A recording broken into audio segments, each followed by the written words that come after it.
صحیح بخاری شریف کی حدیث ہے،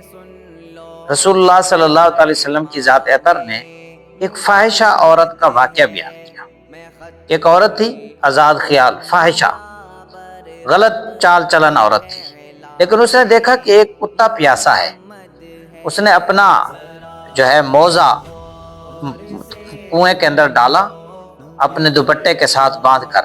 اور اس میں سے پانی بھرا، اور پھر دوپٹہ بھی اور وہ موزے کے ساتھ پانی بھی، وہ کتے کے منہ کے اندر پانی ڈالا اور دوپٹہ نچوڑ کے بھی کتے کے منہ میں پانی ڈالا۔ تو اللہ کی ذات نے اسے اس عمل کی برکت سے اس کی مغفرت کر دی۔ تو میرے عزیز دوستو، ذرا دل پہ ہاتھ رکھ کر مجھے بتائیے کہ جب ایک رذیل اور گھٹیا مخلوق کی خدمت کرنے سے اللہ کی ذات مغفرت کر دیتے ہیں،